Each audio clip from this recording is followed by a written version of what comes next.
சீதாராமர் எப்படின்னு பிரிச்சுக்கலாம். சீதை ராமனை காட்டிலும் அடுத்த பட்சம் தாழ்ந்தவள், சீதை தாழ்ந்தவள், ராமன் சிறப்பானவர் அப்படின்னு பார்க்கலாம். சீதை ராமனு சமமானவர்கள் அப்படின்னு பார்க்கலாம். ராமனை காட்டிலும் சீதை ரொம்ப சிறப்பானவள் அப்படின்னு பார்க்கலாம். சப்தத்துல சீதாராம்னு இருக்கு. இது எப்படி வேணா வச்சுக்கலாமா? வச்சுக்கலாம்ங்கிறதுக்கு ஒரு உதாரணம் சொல்றேன். அதை மனசுல வாங்கி நுட்டீர்கள்னா மேல என்ன பார்க்க போறோங்கிறது தெரிஞ்சு போயிடும். தேரணிந்த அயோத்தியர்கோன் பெருந்தேவி கேட்டருளாய். இது பெரியாழ்வாருடைய பாசுரம். ஹனுமான் அசோகவனத்துல போய் சீதைக்கு தன்னுடைய அடையாளங்களை எல்லாம் சொல்லிக்கிறார்.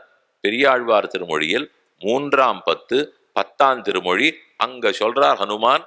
ஹனுமான் பேசுறதா பெரியாழ்வார் பாடிட்டு இருக்காருன்னு வச்சுங்க. அவர் போய் சொல்றது தேரணிந்த அயோத்தியர்கோன் பெருந்தேவி கேட்டருளாய். தேர்கள் நிறைய இருக்கக்கூடிய அயோத்தியர் கோமானாகிற ராமனுடைய பெருந்தேவி, பெருந்தேவின்னு கூப்பிடுறார். காஞ்சிபுரத்து நாச்சியாருக்கு பெருந்தேவி தாயார்னு பேர்.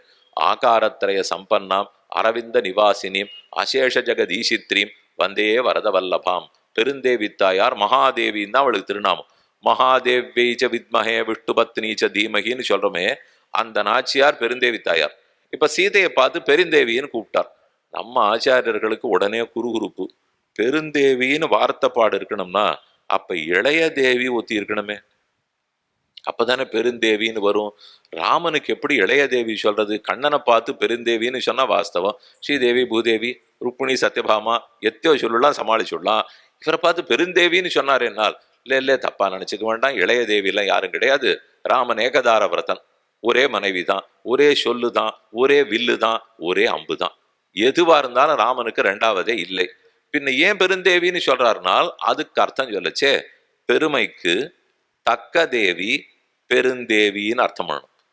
இளைய தேவி இருக்கிறதுனால பெருந்தேவி இல்லை, ராமனுடைய பெருமைக்கு தக்க தேவி, சரிநிகர் சமானமான தேவி, அதனால பெருந்தேவி. இன்னொரு அர்த்தம் சொல்றார், ராமனுக்கு பெருமையை கொடுக்கும் தேவி பெருந்தேவி. ராமனுடைய பெருமைக்கு தகுதியான தேவி, ராமனுக்கு பெருமையை கொடுக்கும் தேவி. அந்த ரெண்டும் பார்த்தா பெருந்தேவின்னு சொல்லலாமா? அதனால ஒரு சப்தம் எடுத்துட்டால் எப்படி அதுக்கு மாத்தி உருபுகள் மாத்தினா அர்த்தம் மாறிப்படும்.